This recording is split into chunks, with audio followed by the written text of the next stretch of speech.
What is up, cool cats of the interwebs? It is your girl Haley back at it again with another episode of your favorite podcast, the Pre-Review Crew.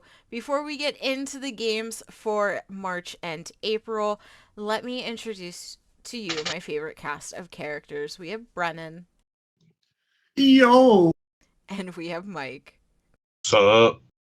Okay, now we're going to start it off with the games that we previewed in March. We're now going to review those. We're going to kick it with Alone in the Dark. It's a survival horror single player game developed by Pieces Interactive and published by THQ Nordic. It came out on PC, PS5, and Series X and S. It released on March 20th and has a 63 top critic average and only 43% of critics recommending. Performed about what I thought it would. Same. I was expecting too much out of this game. I watched Dan from Dan's Gaming play it. The voice acting was really, really good.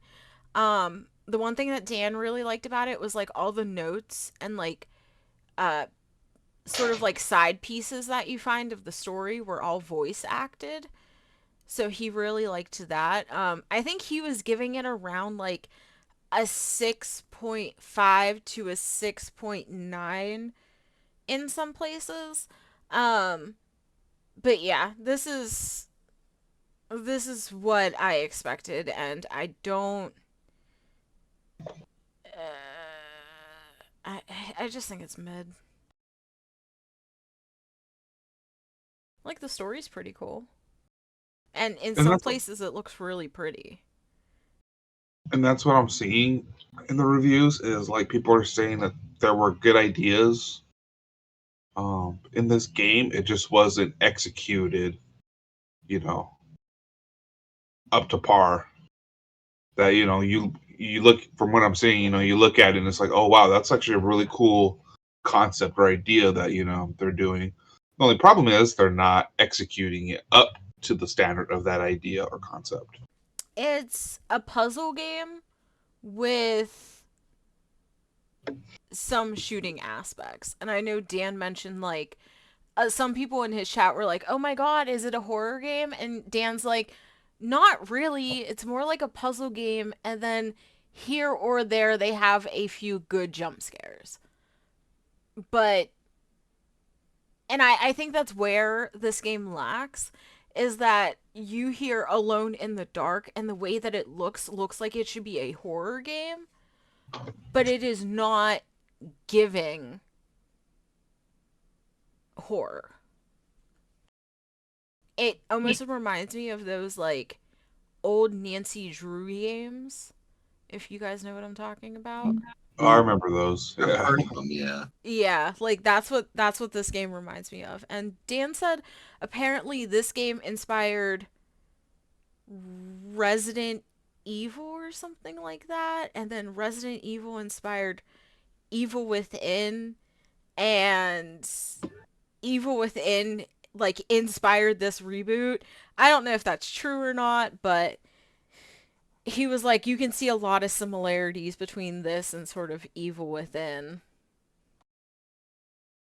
Yeah, Alone in the Dark, they're saying, was a big inspiration for Resident Evil. Mm-hmm. So, but I just, it could have been better.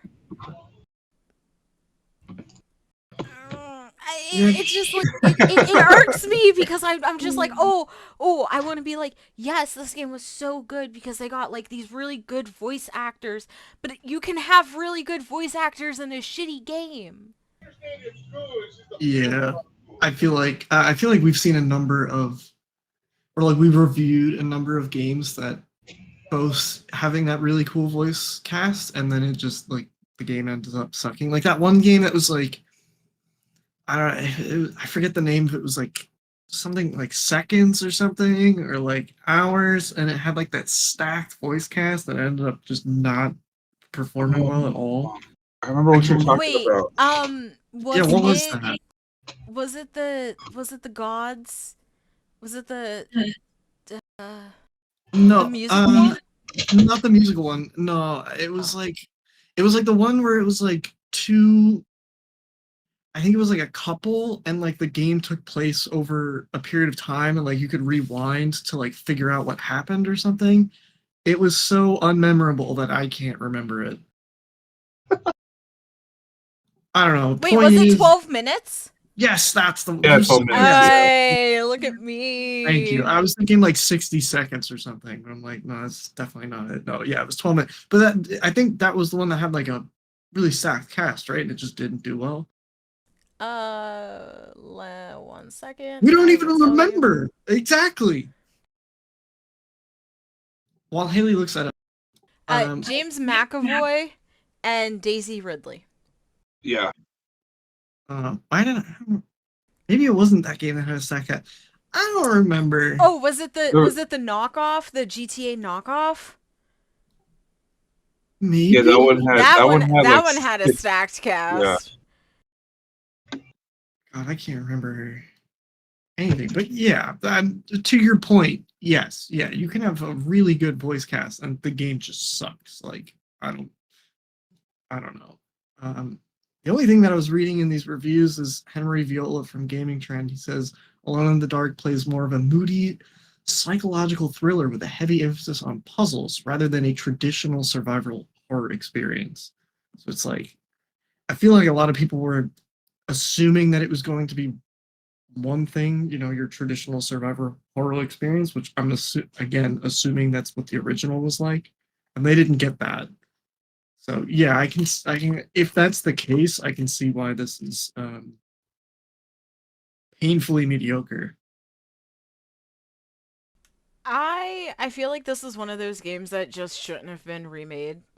Um or reinvented or whatever the fuck that you want to say. Like just leave it the hell alone. It Yeah. did not need to be dug up. Put out something original. Well, we live in the age of remakes. Oh my god. We not only that, we live in an age of remakes, and we live in an age of remakes where the I feel like, and I don't have a solid example for this, so this comment that might not hold as much water, but I feel like we make remakes or sequels, but every like within, and it's not all remakes, but some remakes, they get remade in a more for like a broader audience. They make stuff more accessible. So the people that like the original, if it was a niche title or something that gets a remake, if it's more accessible, the veterans, the people that played the original, aren't going to like this more accessible version because that's not what they wanted. That's what I'm assuming happened here. Again, not really sure, but we live in we live in an industry where everything's kind of getting diluted as time Mm. gets on, and it's like they just don't make games like Morrowind anymore. You know what I mean? Like they just don't. Elder Scrolls 6 is going to be more accessible. It's like, please just make a good RPG. Just make a good classic horror experience. Even if you're gonna end up alienating an audience or whatever, the remake to me is a remake. This is a serious question too. Now I'm thinking about it. Is a remake for who's your audience for a remake? Is it for the people that played the original, or is it to expand to a new audience? What is it? And in either case, how can you satisfy either audience? I think I I think Alan Wake did that well. Okay. They made a game that connected to the old game, but did it in a way that even if you didn't play the first one, you were still able to understand what was going on enough to get by. I would say that, of course, like they can't add every single small detail, but they told you enough for you to pick up what happened in the original one without playing the original one. Mike, would you say that the Resident Evil remakes follow that same kind of pattern? I guess adhering, pleasing the veterans, but also in masterfully, because I feel like it's really difficult to do this, but appeasing to the veterans, but then also making it more accessible to people who haven't played it. I think that's very true about the Resident Evil ones. Because I grew up playing those games, and I love the Resident Evil remakes. And I knew people who never played a Resident Evil game in their life, who picked those up and they enjoyed them. And I think that's what a remake should do: is a balance of, you know, the people who played these games, 20 years ago, can come back and play it and be reminded of what they played back then, but also having just enough change, just enough quality of life changes so that somebody who never played those games can jump in and be completely satisfied. I think Resident Evil did that well. I've been playing Persona 3 Reload. That did that incredibly well. What else has been remade recently? Like, I don't know, Final Fantasy VII, I guess. I don't know. I mean, like, I enjoyed the remake, but I definitely don't think I enjoyed it nearly as much as the original. But again, that's also because the remakes are broken up into different parts, so maybe Yeah. that's not entirely fair to say. So I sort of I feel like there's two ways of doing remakes. You can either go sort of the Alan Wake route where you sort of make a completely new game that calls back to the first. Because I mean, you sort of look at the remastered version of Alan Wake, and remastering is just making it fancy and new for the modern age, but um or you could go the Resident Evil route where they just I mean, are Resident Evil games even remakes, or are they just remastered versions of the old ones if they don't change anything? no, they were remakes because they did change. They did Okay. change some things. So, I mean, I feel like it just depends on how much you're changing. Mm. Like, are you making a completely new game that is somewhat, again, a la Alan Wake, where it still has those same mechanics and that like sort of same borderline genre, but it's a brand new game?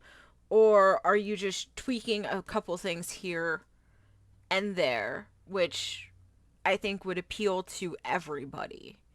I feel like Alan Wake, it was very much appealing to a newer audience, um, but still giving you traditional Alan Wake with the mechanics of like the action and stuff like that. Yeah. Mm. I feel like it's just a really hard. It's just really difficult to find the balance between that. Like, and part of me, I think that's why games like Resident Evil 4 get so much praise, and Alan Wake. Whereas maybe something like Final Fantasy VII, like especially if they start messing around with the story that you're so used to, people start to get a little iffy on that. I guess you're right, Haley, in that it depends on how much they change, like from the core, and maybe to tie it all back, maybe that's what happened with Alone in the Dark. I I don't know. And I don't think we will really ever know. Like, and the thing about it is this is a mid game. It came out from say like a double A studio. You can tell sort of where their money went to, and I like the characters. The voice acting, honestly, fucking phenomenal.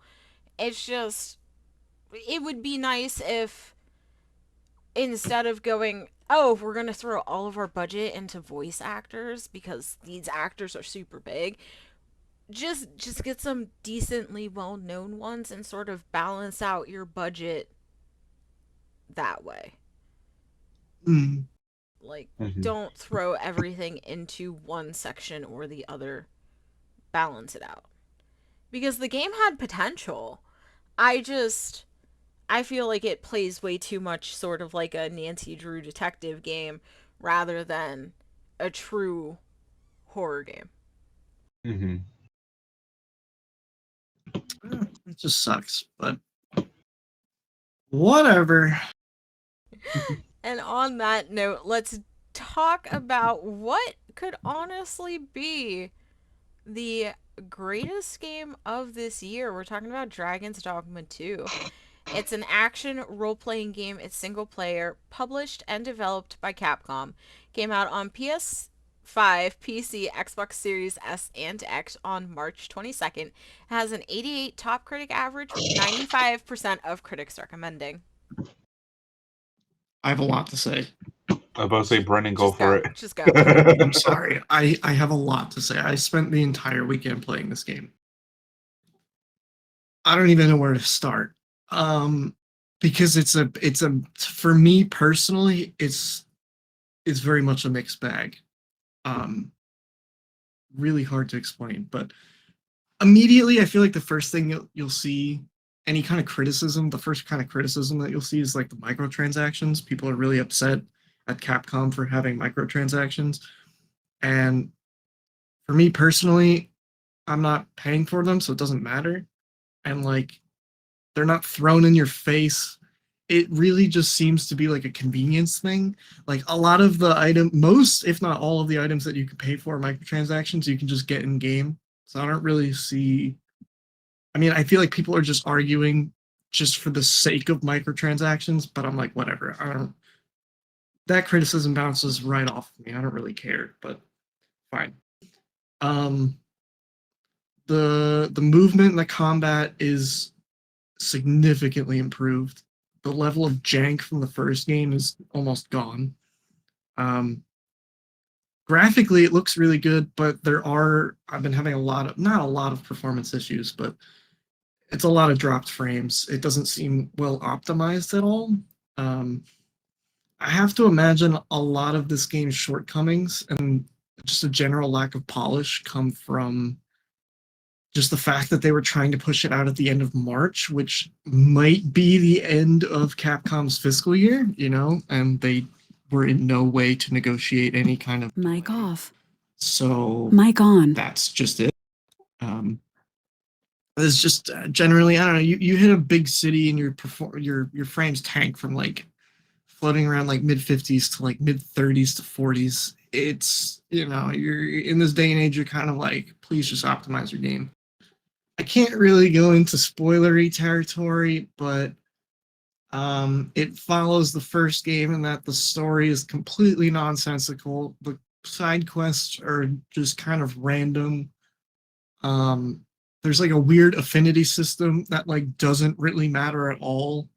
Just like the first game. There's a lot of stuff from the first game that they improved on, but then there's also a lot of stuff from the first game that they just didn't touch but should have touched. You know what I mean? It's like, why didn't you fix the affinity system from the first game?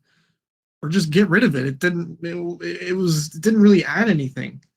I don't know. I have such this like a weird feeling with this game. Like I really, really, really wanted to like it, and I really do, but solid like 7 for me at this moment. I'm not finished with it because I did see the credits, but again, like the first game, there's essentially like a Act 3 / post game sort of thing, and it is vastly different from the first game here. The second game's post game is, in some regards, kind of genius in concept, but I think that again, kind of like what we were talking about before, good ideas don't necessarily lead to good execution. So my opinion on how the post game is executed needs to wait a little bit, but I'm enjoying it. I want to finish it.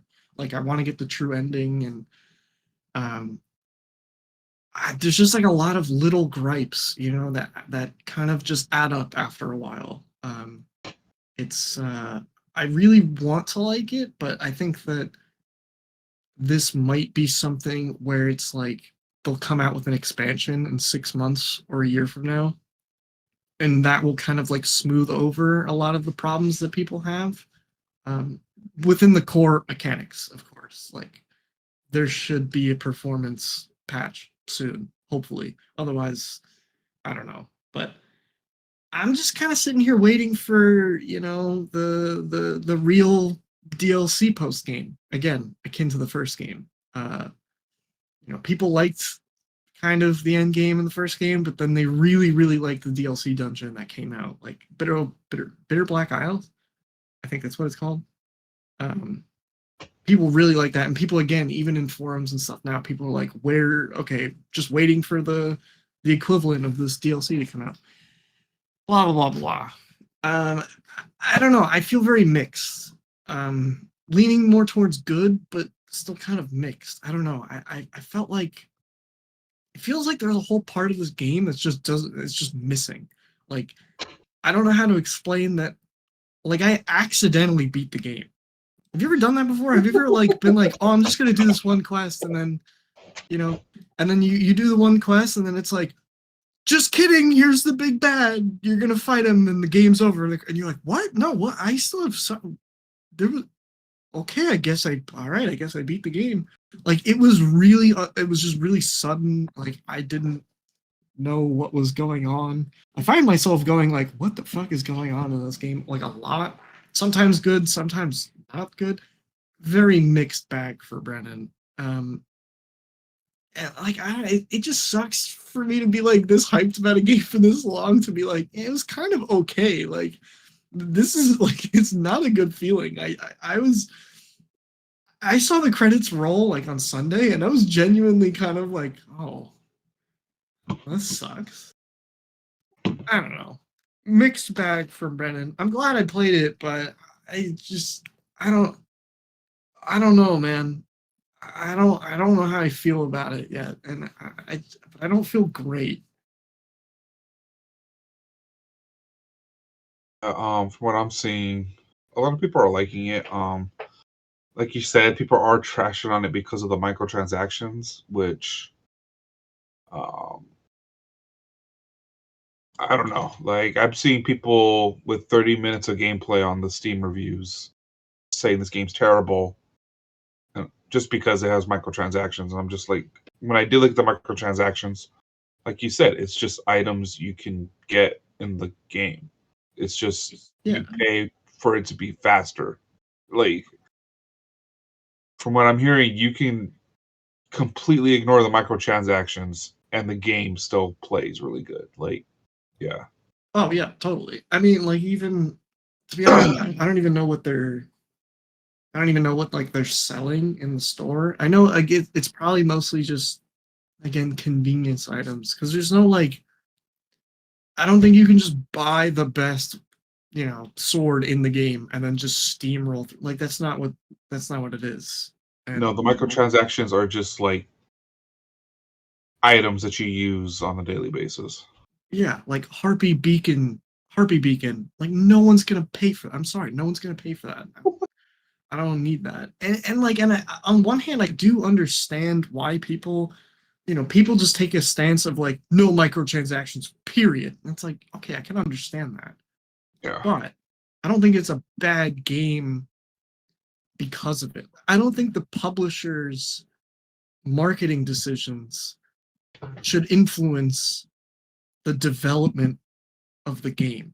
You know what I mean? Like, I don't think that the director, and I forget his name, and I should know it, but I don't remember. I don't think he was like, yeah, let's add microtransactions because that's fun. No, he probably did not do that at all. It was probably Capcom being like, hey, we should make a couple extra dollars by adding this stuff. And the developers are like, okay, you pay us, sure. You know what I mean? Like, it's not, Yeah. I don't think that, again, bottom line, I don't think that the publisher's marketing decision should influence how people feel about the development of the game. The coders had nothing to do with any of the microtransactions. So don't give them shit. Don't say that their product is shit just because the publisher tacked on some garbage. Some unnecessary garbage that you're probably not going to pay for or need to pay for. Like, the first game had it too. Nobody said anything then, or at least they weren't as vocal about it, or I just missed it, whatever. But I think it's just a really lazy argument. I just again, maybe I'm just biased because I actually like the game, but I don't really see a point of arguing or complaining about microtransactions that, if it was like pay to win or something, yeah, okay, sure. Um, but it's not like a fast pass or like you're playing COD and you like pay for like end game, guns or no, it's like here's a couple fairy stones. You find those in game. They hand them out like candy. Oh my Mhm. god. Yeah, like if I don't mind microtransactions as long as I can somehow earn those same things in the game at some point. If it takes me a little bit of time to get it, I completely understand that. But as long as I can get it without paying for it, I'm perfectly fine with that. Or if it's like some like crazy cosmetic for like gear that just is stupid. Like for example, Assassin's Creed does that, where you can get cosmetics in game, but if you want like the fancier cosmetics or like the cooler cosmetics, you do have to pay for those. So you don't have to buy those, but if you want to, the option is there. You can still get stuff in game that Mhm. is similar to it, or you can still find those pieces in the game. It just takes a little bit of time. So if you're doing it like that, honestly, I don't care. Microtransactions to me should be um what is the word I'm looking for? An option. They should be an option that shouldn't impact gameplay, and I feel like as long as they are cosmetic in some sort of way, or like I said, already found in game, then I have no issue with them.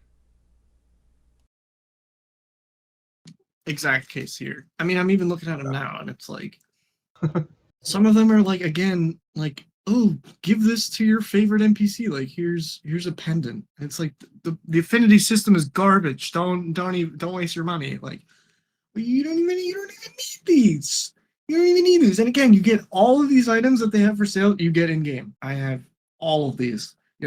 Maybe the extra port crystal for $3 maybe would be a little helpful, but not completely necessary. Like, and I'm not complaining. What I'm complaining about is how this game feels kind of rushed and how they didn't really improve on the first game in some aspects. So like that's what it's just energy going to the wrong place. It's just really annoying. Like there are genuine criticisms that this game deserves, and people are like microtransact. Shut up, dude. No, I'm pissed about the 30 frames whenever I get into a big city. Fix that shit first. That's a genuine problem. Microtransactions are nothing in this case. In this case, Yeah, like in this case, they don't really matter. When you start doing like loot boxes, like the whole like yeah, skins and stuff like that or whatever and whatnot, when it becomes technically like gambling, that's when I'm like, okay, like we're not doing this shit anymore. But if it's just cosmetic shit that you can find in game, like I said, I don't care. Microtransactions are going to be there. It's just a way for them to make more money. If you want to buy them, great. If you don't want to buy them, great. Guess what? You don't fucking have to look up a guide and go find it in game. Mhm. There's yeah. more important shit for you to be bitching about, like crunch time and development, and like Brendan said, rushing a game that should have been a plus fucking plus. Like, let's talk more about that than some silly microtransactions. And listen, these all add up, at least the article that I'm reading from PC Gamer, to £36. That I've seen more expensive microtransactions. Give me a fucking break. Yeah, I mean, again, I'm not like defending it. It's just I just think that most of these criticisms should be placed to towards a more constructive place. Um, Mhm. and yeah, I don't know. I just love this first game so much that I feel like I'm And I like the second game too, but I do feel entitled, to speak out on genuine development criticisms, even though I like the game too. So it's like this hurts. But I mean, on the flip side, I'm not completely like fuck this game forever. I'm like, all right, let's wait like 6 months, a year. We'll see what expansion DLC comes out to smooth stuff over. Fine, whatever. I'm willing to do that, but it's just because of just how much I really liked the first game. I really wanted to like the second game too. I really, really did. And yeah, here I am kind of pushing myself to finish the end game, which is whatever.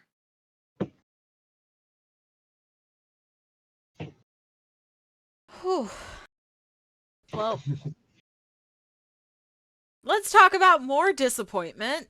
We're gonna kick it over to Rise of Ronin. Wow, March was kind of a disappointment. I'm not gonna lie. It's an action role-playing game. It's single player. It's developed by Team Ninja and published by Sony Interactive. Of course, PS5 exclusive. Same day as Dragon's Dogma on March 22nd. It has a 76 top critic average with 63% of critics recommending. Better than I thought. Again, this game looked really cool, but you know, looking cool doesn't necessarily get you the whole way. This feels like, I don't know. I'm reading a lot of stuff like the combat's really cool, but I think the main thing that I'm seeing the most in all of these is the combat's interesting, but the open world is boring and or bloated. So it really does seem like a mix of Ghost of Tsushima with, the combat of Ghost of Tsushima with the open world map design of Assassin's Creed, where it's just checklists, Ubisoft garbage.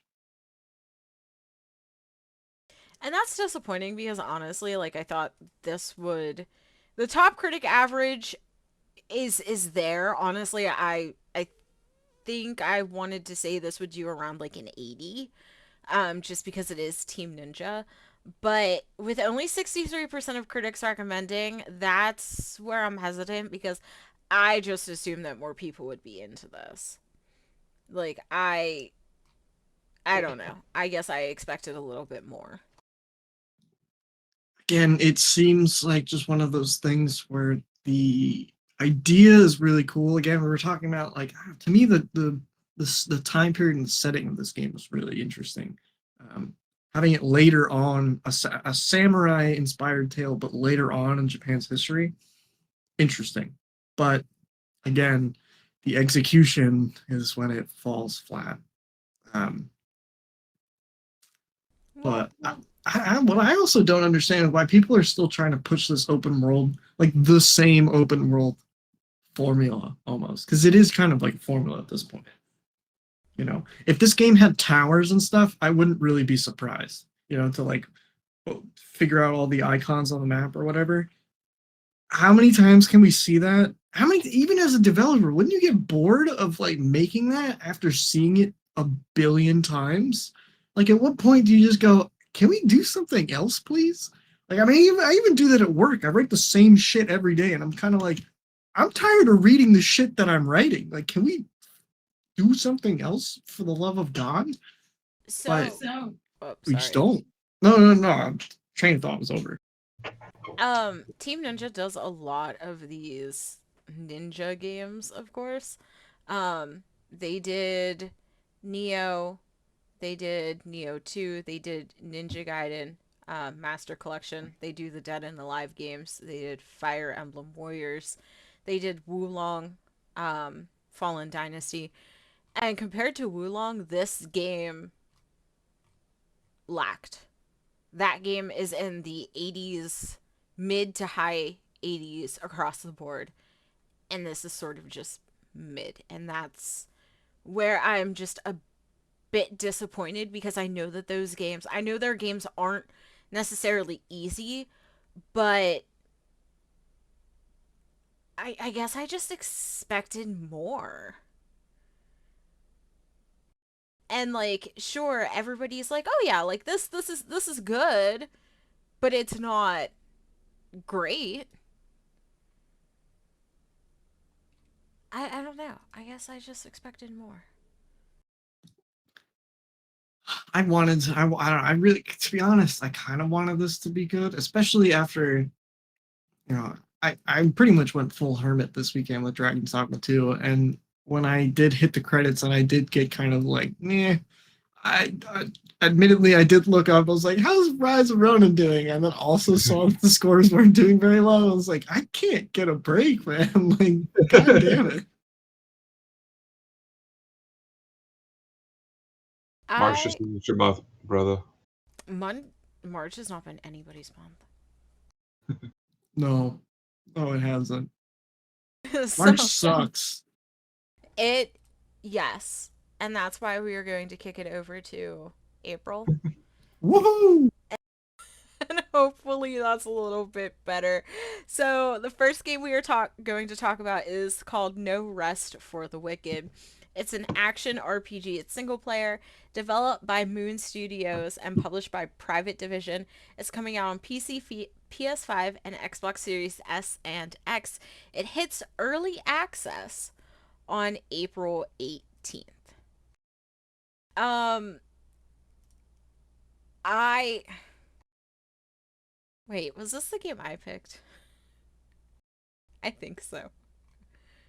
Does anybody remember? Oh yeah. I think I don't know. I don't remember. I'm I don't. pretty, I'm pretty sure you did because I picked Sandland and Mike picked Stellar Blade. Okay, great. Okay. So I'm not going to lie, April is a bit miss for games. And looking through this one caught my eye specifically because it is from the makers of Ori and the Blind Forest. And I was like, okay, like those games are very cutesy. This is an action RPG. What? So I was interested in the art style, the look of the game, the I don't know, the feel for it because it seems like they're doing something that they haven't done before. So like I'm very interested in what this has to offer. Honestly, this looks really cool. I watched the trailer and this looks kind of like something I would definitely try on my own. Um, I think like the art style is really cool. I think the combat like looks flashy. Like I don't know, some of these animations look really tight. Um, this just seems cool. I feel like we don't really see a lot of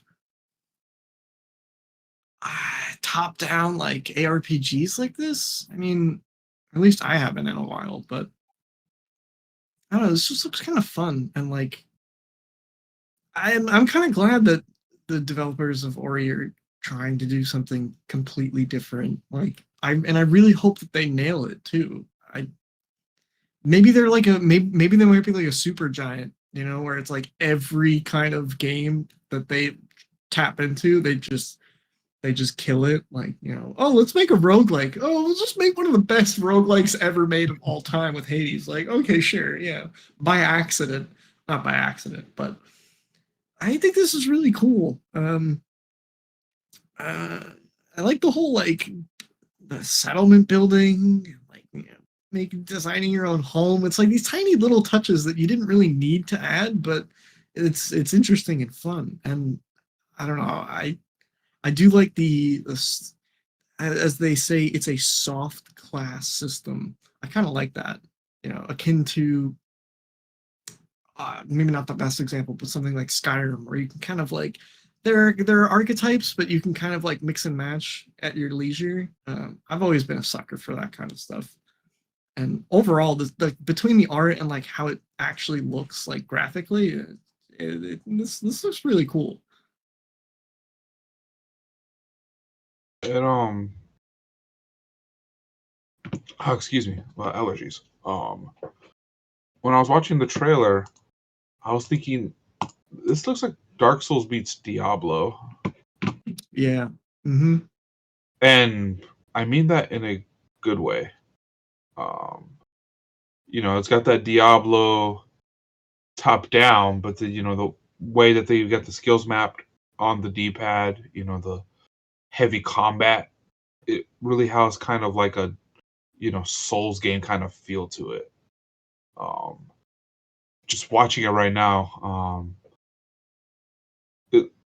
it does look promising. I didn't hear about this game until today, actually, when we're getting ready to do this podcast, but it looks really good. It's something that, I will keep my eye on. Who knows, maybe I'll even get it during the early access just because it it looks familiar while also looking like it's going to be a bit unique, which is, something that I like. That's a very good way to phrase it. It looks familiar, but it looks unique at the same time. Yeah. Yeah. I don't know. I'm kind of excited for this, to be honest. The more I watch it, the more I'm like, I don't know. Is there a demo? It's like, it's kind of cool. I'm just a sucker for ARPGs too, and this, I can't. It does look really cool. I mean, you're saying April's not looking great for games, but I think maybe we might have picked some of the best ones. I mean, okay. Let me go back. There wasn't a lot to pick from that looked interesting outside of the ones that we picked for April. Yeah, right. Usually how it goes. I feel like Yeah. it is. But now we're going to kick it over to Sandland that Brennan picked. It's an action RPG single player. It's developed by ILCA and published by Bandai Namco. It's coming out on PC, PS4, PS5, Xbox Series S and X on April 26th. Is this coming out on One as well, or? I just know PC. I don't believe so. I think when I checked, I'm pretty sure it wasn't, but let me double check.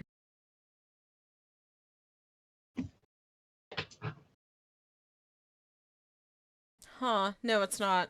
But it's coming out on PS4, which is interesting. Yeah, odd.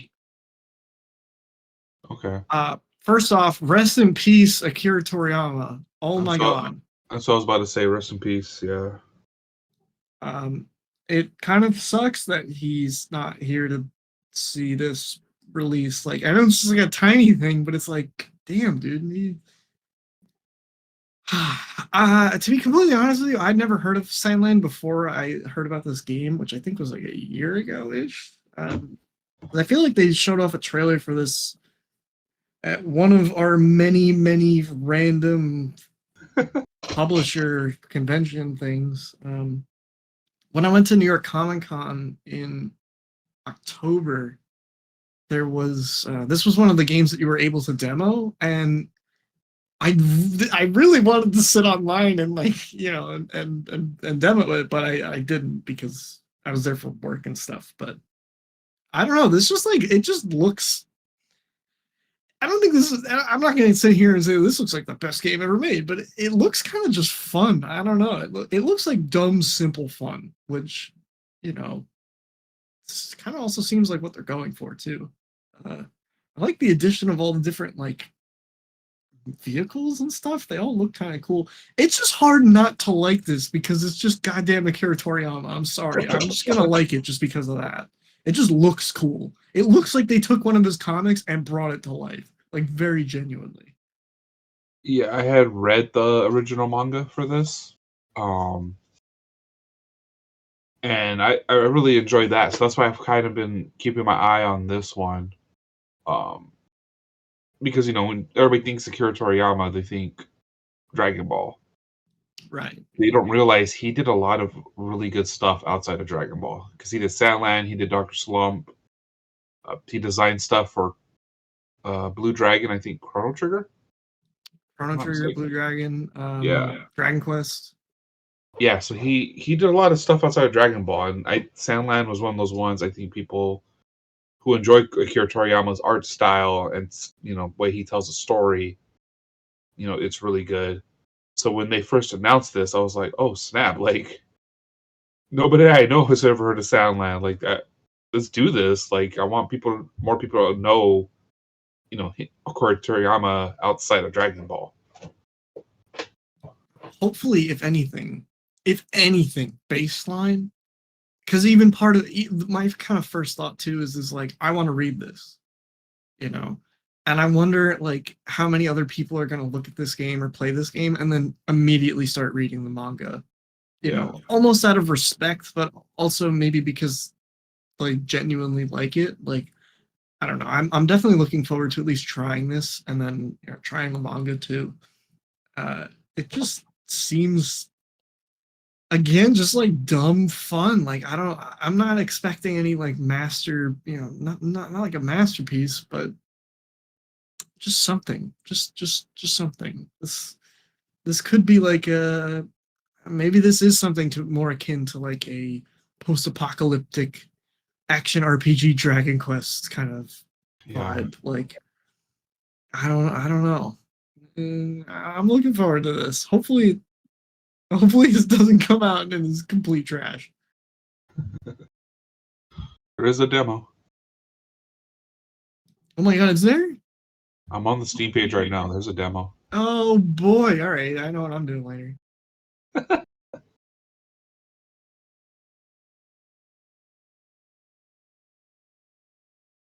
Anyway, I have nothing to add to this. I just think the art style is super cool. It looks really cute. And it's in a way almost giving me like Mad Max with like the tanks and stuff like that. And Yeah, yeah. so I think this is just going to be a fun game that you just play for the lulz. Yeah, it's not going to be something that you're going to take super. I mean, some people will take it super seriously, but I think it's one where you just kick back, have a brewski and just kind of mess around. Yeah, you just vibe to it. I get that.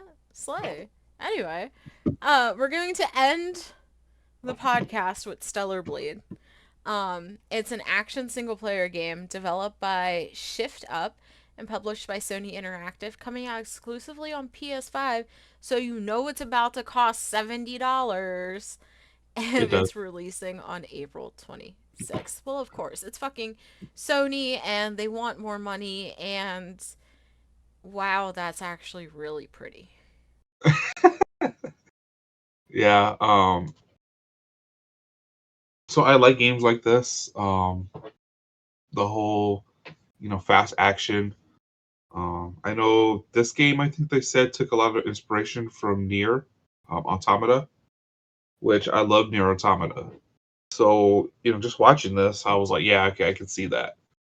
At least action wise, I can see where the inspiration comes from. Um, but I like fast paced action games. Devil May Cry, Bayonetta, Nier Automata. So I've been kind of watching this one for a while. I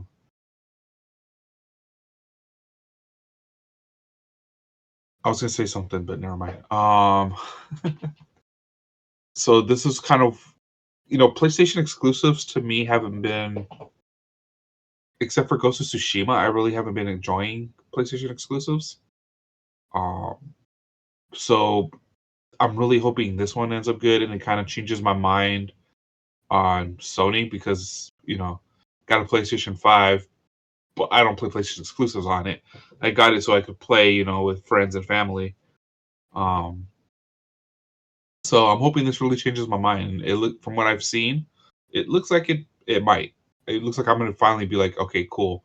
The PlayStation's doing more than just being a way to play with other people. It'd be a way for me to play on my own. I'm I haven't played a lot of um I feel like we're let me backtrack. I feel like we're still short on exclusives. Um and the Xbox and PS5 have been out for a while now, and it seems like we're finally getting into that exclusive era.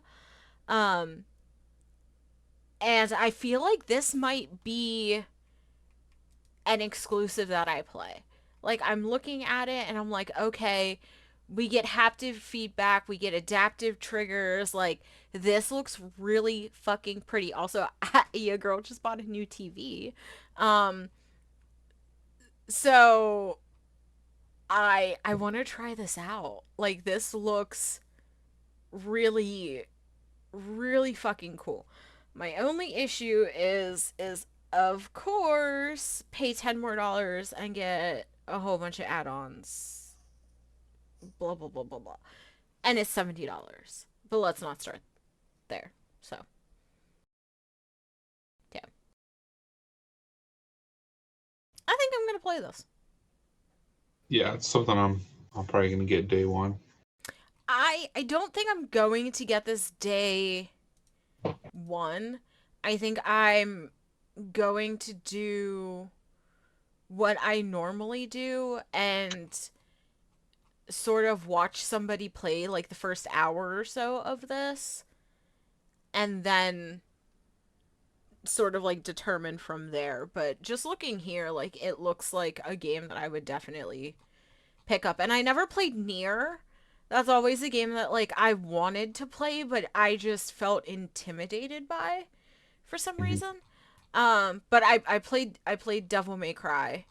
I played DMC Devil May Cry, then I went back and played the originals. And then I did pick up Devil May Cry 5 and I got about halfway through that. Um but this is also giving me oh shit. What is that one game on Switch? We always talk about it.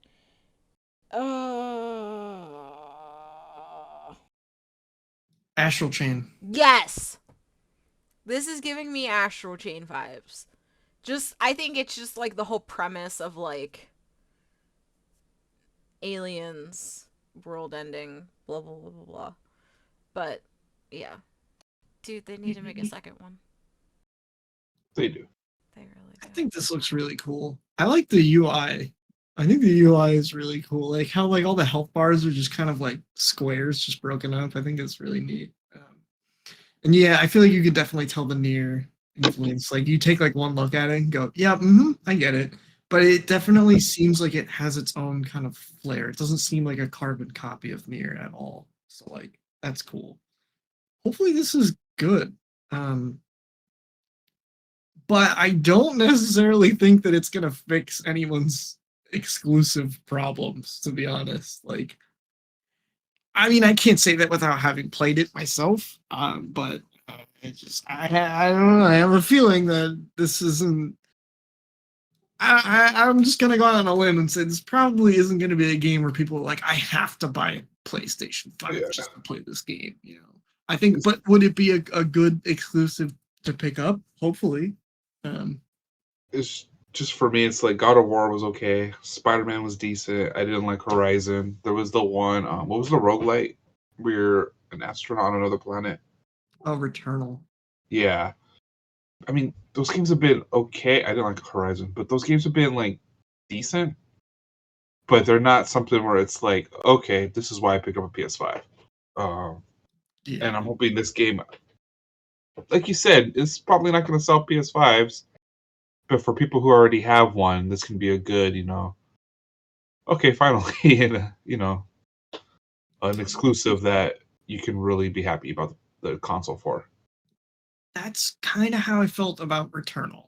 Um, I wasn't gonna buy it specifically for Returnal, but Returnal to me at the time was like, this feels like a good exclusive to have. Although I never finished it. I think I got maybe like halfway, but that's beside the point. So I was I was curious and I was like, who the fuck is Shift Up Game? Or like Shift Up is the game studio. Yeah. And so it was started by an artist who worked on a Korean game called Blade and Souls. and did game design for the Magna Carta game series. They first made a mobile game called Destiny Child, and Good group. dead. Um, and then they also worked on another mobile game called The Goddess of Victory. And basically, they their shift up, that's the main head studio, and then underneath of them is shift up second Eve studio. And this one develops all of the console and PC titles. And so this is first their sort of like first one. So, I'm I'm curious because this could really fucking fail.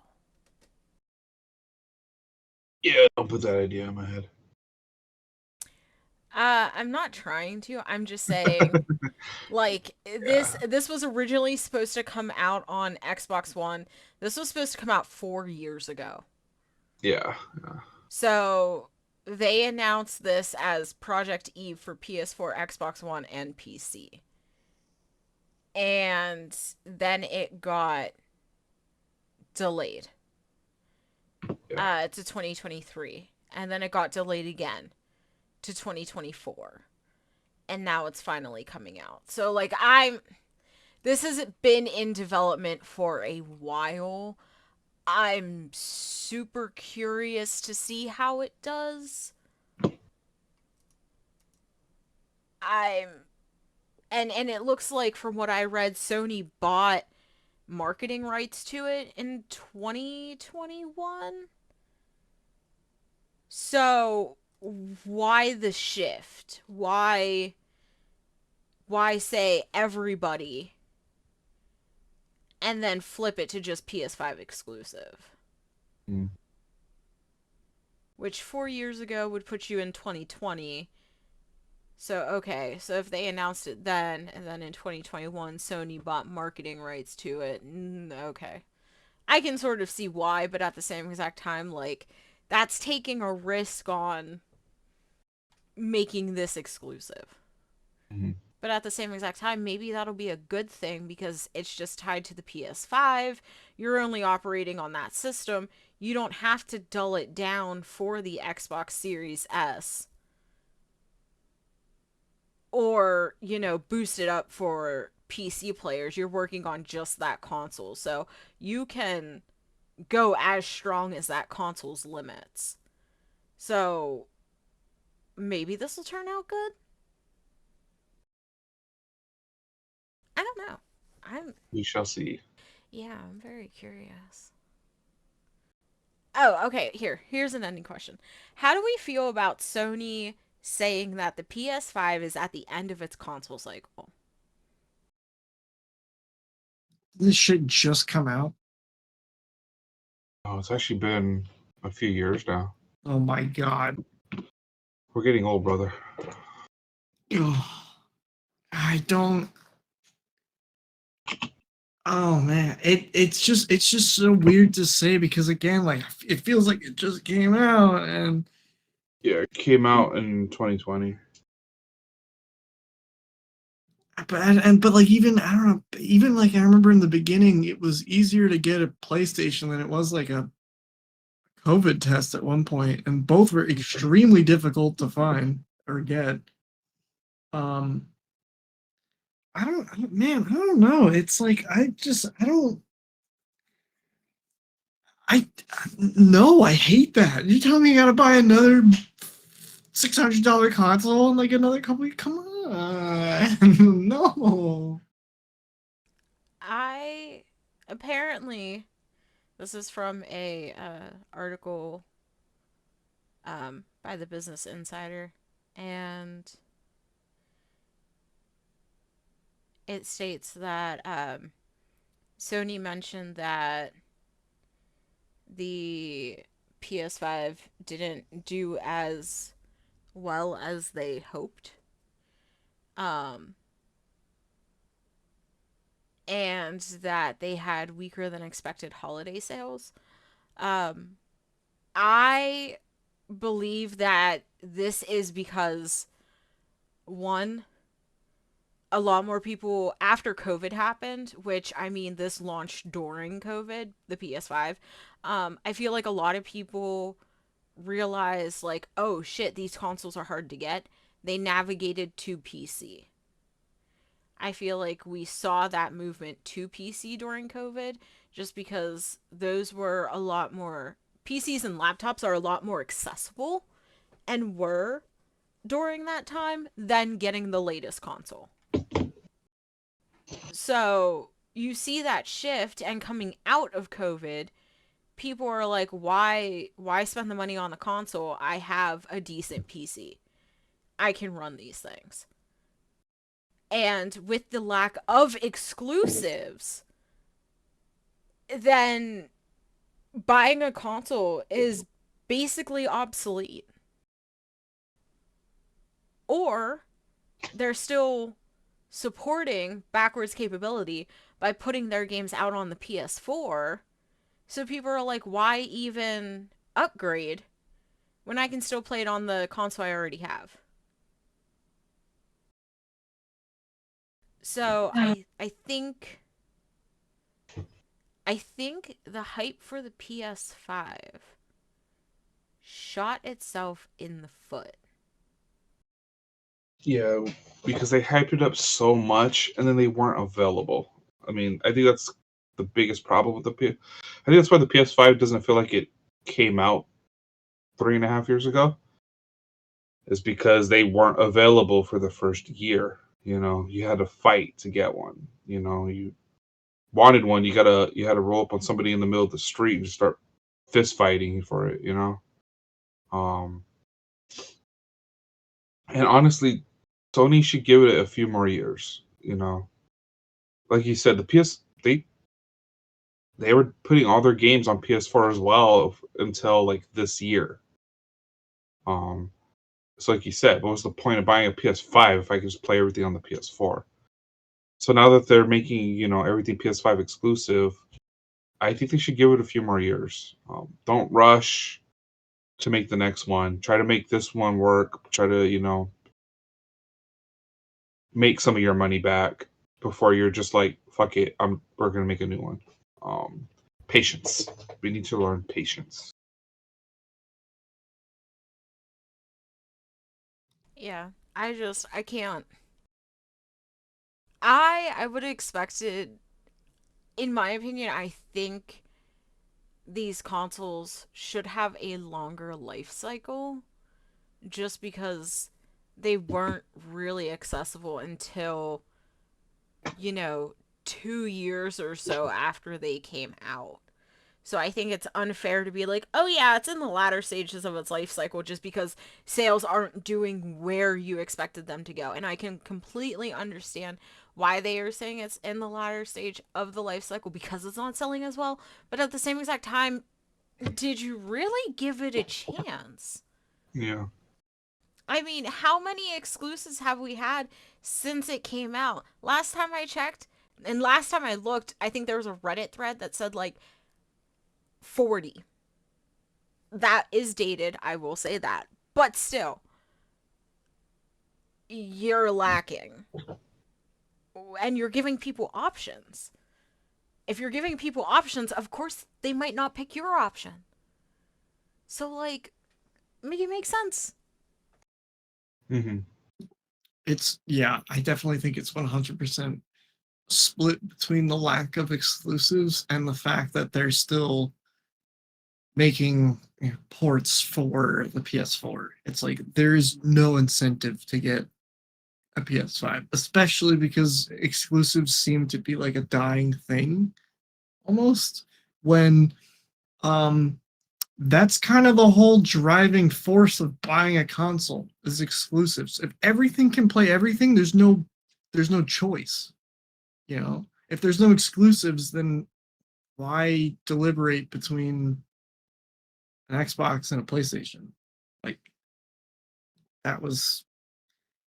that's the whole thing. So the fact that there's no exclusives, it just kind of,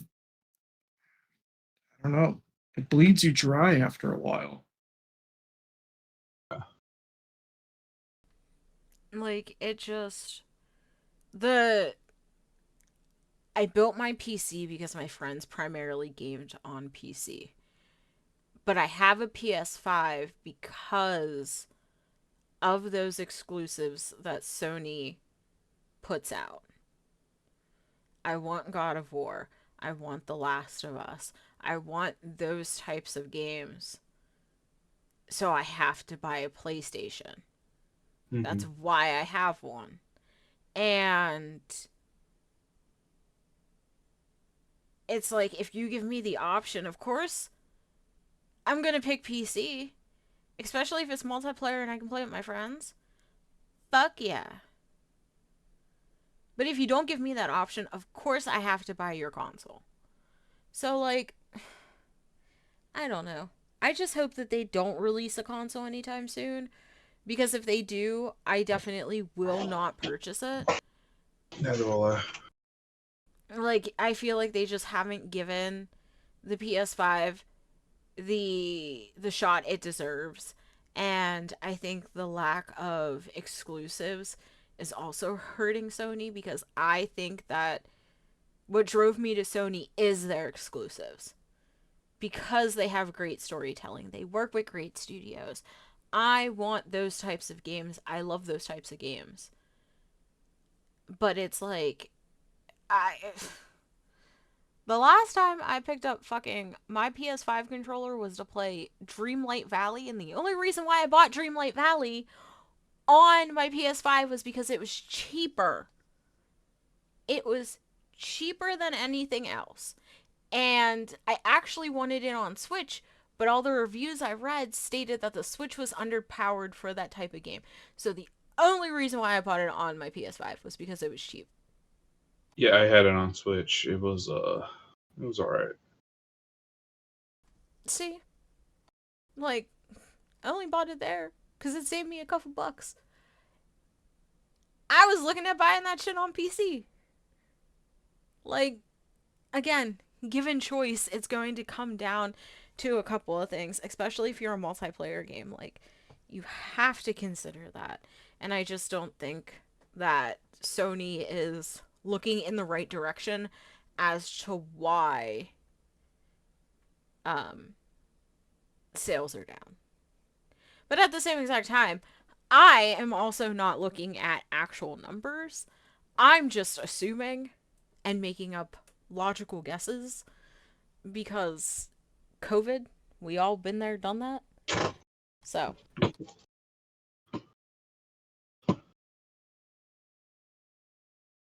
anybody got anything else to add? Yeah, fix your system now, and don't expect throwing out a new one is gonna fix all your problems. That's a good one. The grass ain't always greener. Anyway, that is the end of this episode for March and April of 2024 for the pre-review crew. Kick it back here next month, see how the games for April did, and then we will talk about some games coming up in May.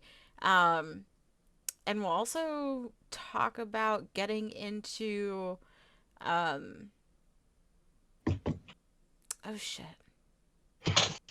like, not convention season, but like, I guess, like, direct season, since you know, fuck, E3 isn't a thing anymore. And I Mm. feel like any time between like May and August ish is when everybody starts having their like directs. So we'll also talk about that next month as well. But I hope you have a great day, afternoon, evening, wherever you are in the world, and we will see you next time. Goodbye. Bye. I love you. Not again. He always loves them. One day.